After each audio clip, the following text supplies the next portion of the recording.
রোদকে চলেন, আপনার আজকে মিটিং আছে, ভোট প্রচার করবে। চল ওই সাইডে চল, তাহলে আজকে প্রচারটা করে নি। ঠিক আছে চলেন, আমাদের ছেলেরা বাইরে দাঁড়িয়ে আছে। সবাই ভালো তো? ভালো আছি।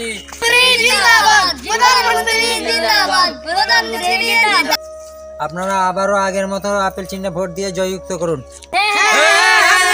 কি আপনারা পারবেন তো? আমার বিরুদ্ধে এখনো ভোটে নামার মতো কেউ নাই। হ্যাঁ ঠিক বলেছেন। আমি মদিপুর আসনে বিনা প্রতিদ্বন্দ্বিতায় জয়লাভ করেছি। সেই রকম পিলকি আসনে আমার বিরুদ্ধে দাঁড়াবার মতো কারো ক্ষমতা নাই। এনপি পার্টি জিন্দাবাদ, এনপি পার্টি জিন্দাবাদ, এনপি পার্টি জিন্দাবাদ। প্রধানমন্ত্রী সাহেব, আপনার বিরুদ্ধে দাঁড়ার মতন একজনই আছে। কে রে? দাঁড়ান আপনারা, দাঁড়া। আচ্ছা কে সে রে? রাজ খান। শুনেছি রে আমার বিরুদ্ধে দাঁড়াবে। দাঁড়ান। আচ্ছা ঠিক আছে, পাঠিয়ে দিবি। দাঁড়ান, এক্ষুনি আসছে, আপনারা মিটিং করতে থাকেন। আচ্ছা ঠিক আছে, আমাদের মিটিং আমি করছি। আপনারা এবারকার আমাকে ভোটে জয়যুক্ত করবেন তো? ভোট দিবেন কোন গানে? ভোট দিবেন কোন গানে? আরে তুই দাঁড়াবি আমার বিরুদ্ধে? দাঁড়ান আপনারা দাঁড়ান। আরে প্রধানমন্ত্রী সাহেব, আপনি যে পানিপথ থেকে জিতে আসছেন, আপনি কি করেছেন? আপনি যে জোর জবরদস্তি ভোটে জিতে আছেন। আপনি প্রধানমন্ত্রী, আপনি যে বলছেন মদিপুর আসনে আপনি বিনা প্রতিদ্বন্দ্বিতা আপনি জয়লাভ করেছেন। আপনি কি করেছেন আমরা সবাই জানি, পুরো জনগণ জানে আপনি কি করেছেন। আপনি সেই দিনকে আমাদের প্রার্থী জিবিবি, তাকে আপনি হুমকি দেখিয়ে, ভয় দেখিয়ে, তার একটা কোলের ছেলেকে কিডন্যাপ করে আপনি বলেছেন তোর কর, আর তোকে আজকে খতম করে দেবো। সেইভাবে ভয় দেখিয়ে আপনি পাস করেছেন।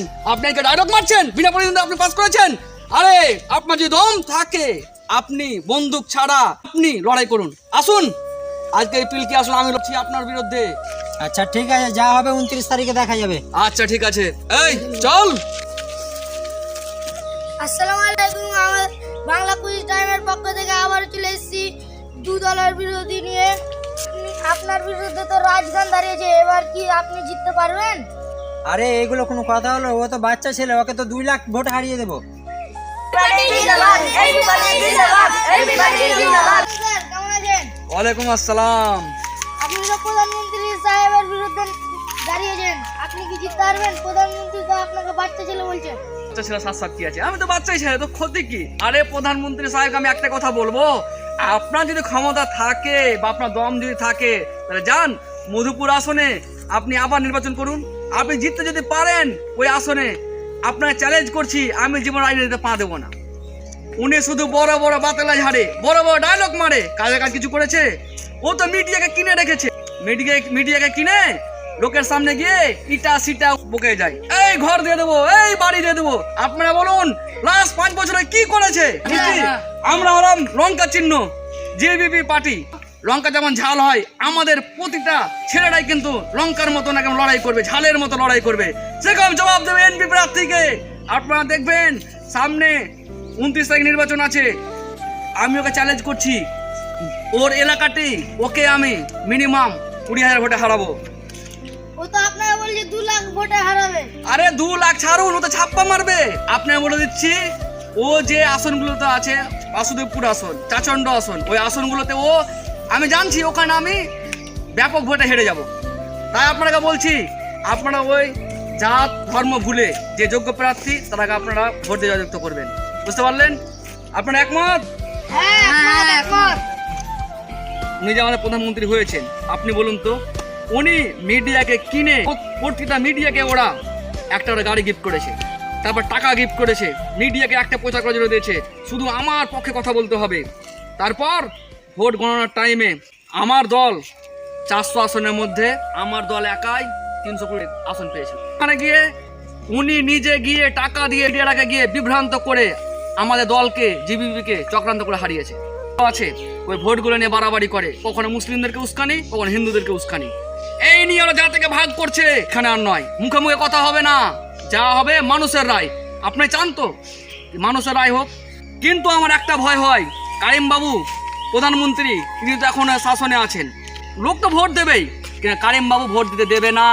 খবর নেবেন, ইউপির মতন জায়গায় আমাদের এত ক্ষমতা, এত জোর, সেখানেও বন্দুকের ভয় দেখিয়ে আমাদের প্রার্থীকে ভোট কেন্দ্র থেকে বার করে দেওয়া হয়। গুজরাটে গিয়ে হামলা করে আমাদের প্রার্থীদেরকে বার করে দেওয়া হয়, আমাদের কর্মীদের উপর আক্রমণ চালায় সেই আপনাদের প্রধানমন্ত্রী। তা আপনাদেরও বলছি, শিক্ষিত সমাজ দেখে ভোট দিন, যার যোগ্য তাকে আপনারা ভোট দিয়ে জয়যুক্ত করুন। ওই আলতু ফালতু ওই 4 পড়া 2 পড়া 1 পড়া প্রার্থী করে দিচ্ছেন, ওরা ভোট দিচ্ছেন। আপনাদের কিসের এত নেশা? টাকার নেশা? আপনার টাকাকে কবরে নিয়ে যাবেন নাকি? তাই আপনাদের বলছি, ওই সব ছেড়ে যেদিকে স্কুল কলেজ ছেলে মেয়ের ভবিষ্যৎ উন্নতি হবে সেই প্রার্থীকে আপনি ভোট দেন, সেই দলকে আপনি ভোট দেন, দেখবেন সমাজ বদলে যাবে। আর আলতু ফালতু প্রার্থীকে আপনারা ভোট দেবেন, তারপর আপনাদের মারবে ধরবে, তারপর আপনারা কি করবেন? ভুলভাল বকবেন, আমরাকে সরকার মারছে কি করছে, সরকার দোষ না সব সময়। এই যে কারিম বাবু এত বেড়েছে, কিসের জন্য বেড়েছে?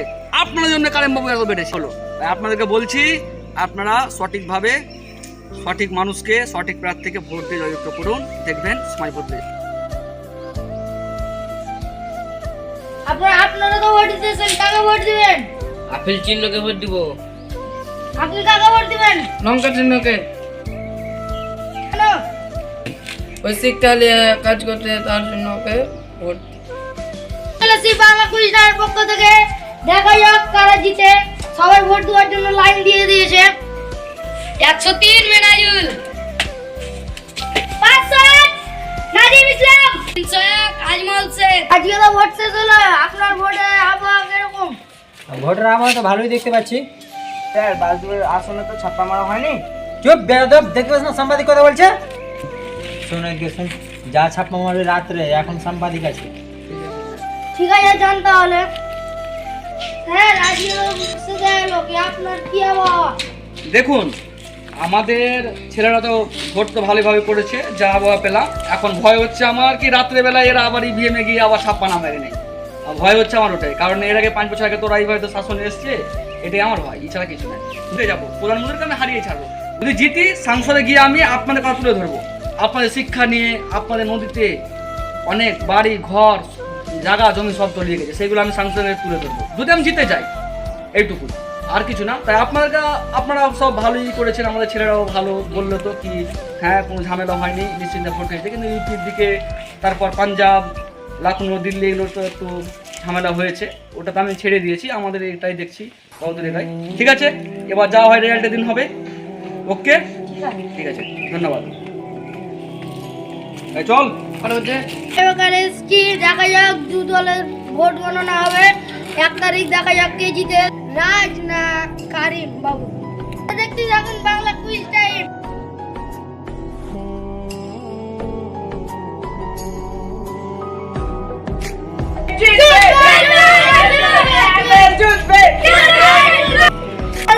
প্রধানমন্ত্রী আপেল পার্টি 8655 ভোটে এগিয়ে আছে।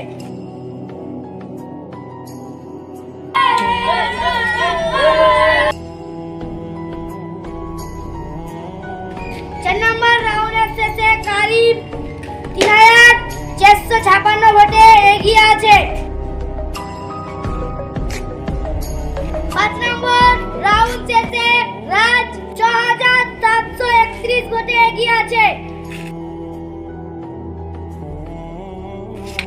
6 নম্বর রাউন্ড শেষে রাজ 21679 ভোটে এগিয়ে আছে।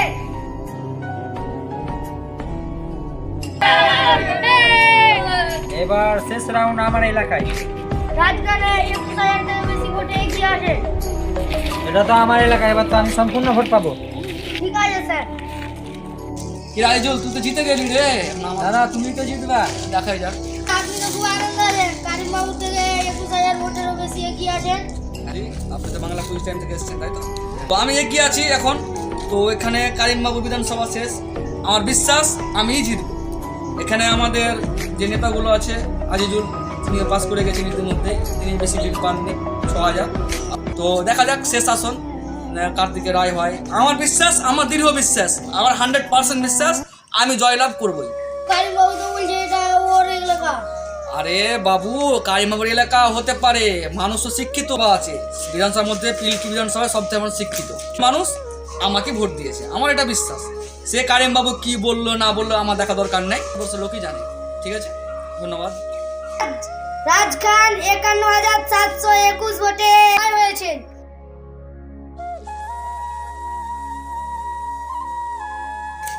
আবারও আমাদের প্রধানমন্ত্রী কারিমই হচ্ছে। আমি জিতে গেছি, কিন্তু দুঃখের বিষয় আমার দলটাকে হারিয়ে দিয়েছে। যে আমাদের প্রধানমন্ত্রী, তার এলাকাটি আমি কিন্তু ভোটগুলো বেশি পেয়েছি। 105টা আসন এসে এগিয়ে থাকে, সেখানে কীভাবে পিছিয়ে পিছিয়ে 51 আসন হলো আপনারা বুঝুন, কীভাবে ছাপ্পা মারা হয়েছে। যাই হোক, আপনারা আমাকে জিতিয়েছেন, সংসদে যাব, আপনাদের কথা তুলে ধরবো। যারা আমাকে জিতেছেন তাদেরকে অসংখ্য ধন্যবাদ। তাই আপনারা যারা শিক্ষিত সেই সব প্রার্থী জয়যুক্ত করবেন। এই যে কারিম বাবুর মতন একজন ভোট চোর, ইভিএম চোর, এই সব প্রার্থী শাসন তুলে রাখবেন। বাংলা কুইজের পক্ষ থেকে আপনাদেরকে অসংখ্য ধন্যবাদ।